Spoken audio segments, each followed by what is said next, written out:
Hai, Assalamualaikum. Welcome back to my channel. Masih bersama aku, Dr. Fenty.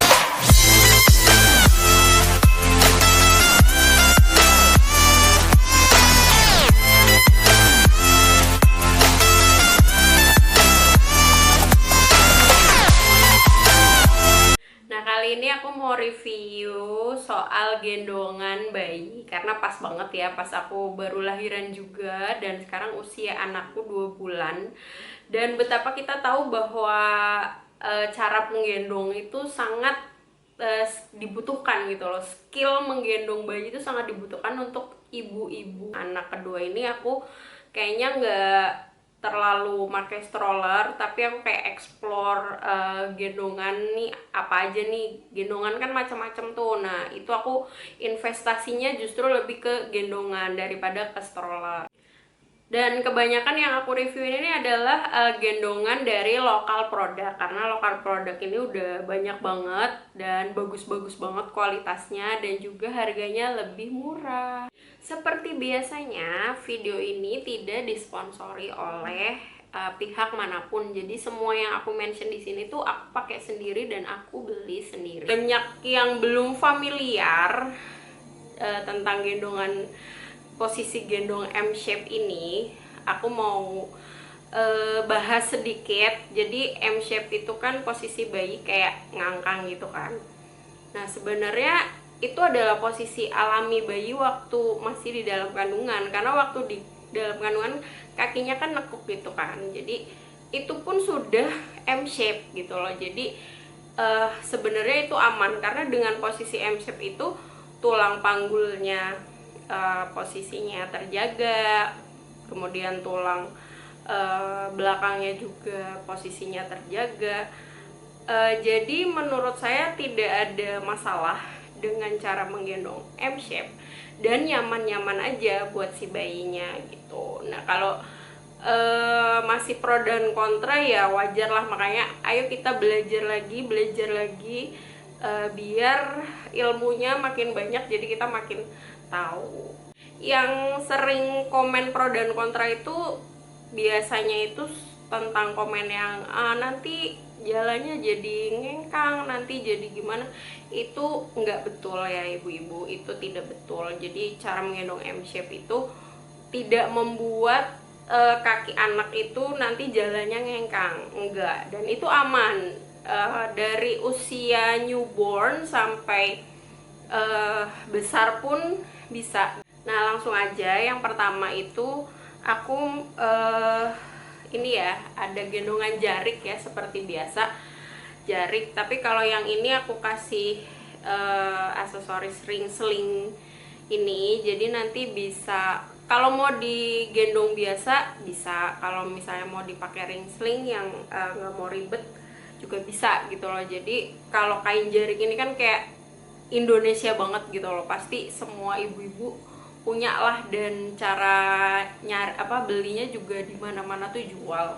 Aku tuh ada punya sekitar 3 gendongan yang jarik itu. Yang enak itu adalah gendongan yang panjang dan lebar gitu loh. Kayak ini tuh panjang ya.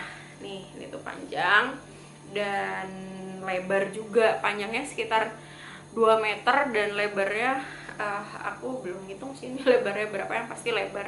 Di yang paling gampang adalah jarik, dan ini murah. Rata-rata harganya sekitar 40 50, tergantung dia dari kualitas bahannya ya. Semakin murah biasanya dia tipis dan pendek gitu. Kalau pengen yang panjang, lebar, dan tebel itu biasanya harganya 50-an ke atas gitu. Nah, yang kedua adalah Geos instan.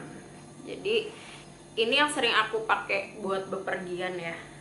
Dia biasanya motifnya lucu. Jadi dia kainnya kayak gini, dia udah dijahit kayak apa namanya, kayak kemben gitulah ya.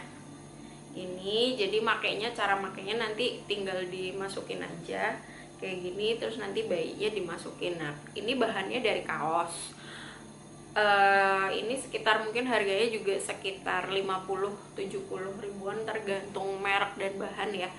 Biasanya kalau pengen yang halus ya, harganya pasti lebih mahal. Kalau yang punya aku ini yang kaos biasa, ada motifnya lucu. Dan ini geos instan ini paling enak dipakai tuh buat bepergian karena apa, simple gitu loh, nggak harus nyimpul-nyimpul, jadi tinggal masukin anaknya juga dimasukin udah jadi gitu. Pokoknya nanti cara makainya nanti aku praktekin habis ini ya. Nah selanjutnya adalah geos yang 2 in 1. Ini kayak gini, ini juga bahannya kaos. Metodenya sama sih kayak yang tadi, mirip, cuma ini bisa buat 2 in 1 gitu loh, bisa gendong samping sama bisa buat gendong yang depan gitu. Jadi ini kayak ada 2 layer gini, kayak ada 2 layer ya.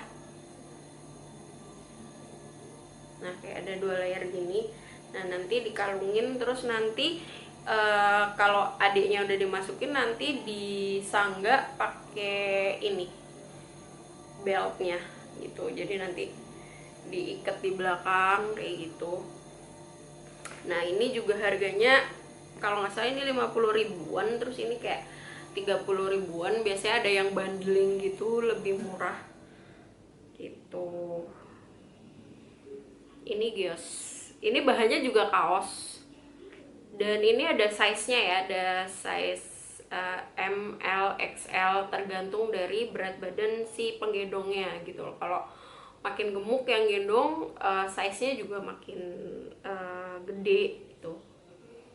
Tapi ini agak jarang sih aku pakai. Awal-awal mungkin aku sering pakai tapi jarang. Sekarang aku jarang pakai ini. Nah yang keempat itu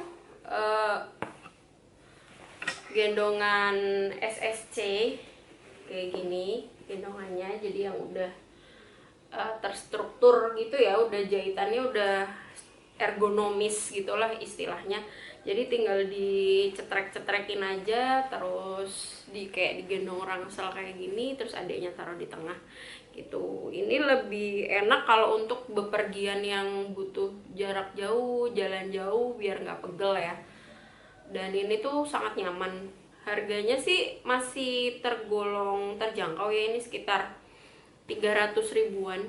Aku belinya juga di online ini. Terus ini juga bisa dicuci, terus apa ya, ini juga aku sering pakai kalau pas aku lagi sore-sore jalan di depan rumah gitu. Aku biasanya gendongnya pakai ini karena lebih enteng gitu loh kalau untuk dibawa jalan gitu. Nah kita langsung ke cara pakainya.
Nah, sebenarnya dari keempat macam gendongan ini yang paling nyaman itu yang ini ya, karena ini nggak ribet, sama yang jarik, karena yang jarik tuh kayak enak buat dimacem-macemin gitu. Kalau yang geos instan ini, yang ini biasanya aku pakainya kalau mau pergi gitu, misalnya imunisasi atau pergi kemana yang butuh gendong sebentar, karena kan eh, tangan kita harus nyangga si kepala bayinya ya, terutama kalau bayinya tuh masih usia-usia newborn yang belum apa, kepalanya tuh kayak belum bisa tegak gitu loh. Jadi ini lumayan pegel kalau pakai ini, jadi aku lebih nyaman yang pakai yang jarik kalau enggak yang si ini yang SSC ini yang aku recommended, wajib banget punya gitu loh. Kalau pesenku ya, kalau masalah gendongan itu kan dia macamnya banyak, dan asal kita mau belajar, kita mau berlatih, pastinya nanti makin lama makin tahu gitu loh, dan makin disesuaikan dengan kebutuhan kita. Butuhnya tuh gendongan yang seperti apa sih, nyamannya bayi kita tuh yang seperti apa. Itu emang perlu banyak latihan dan perlu banyak belajar lagi. Si ibunya juga harus belajar, dedeknya juga sambil belajar juga. Nah, sekian dulu video dari saya, semoga bermanfaat. Sampai jumpa di video selanjutnya. Jangan lupa di like, subscribe yang belum subscribe, dan komen aja apa aja di bawah. Nanti insya Allah saya bales kalau saya sempat. Oke? Assalamualaikum, bye. Stay safe, stay healthy.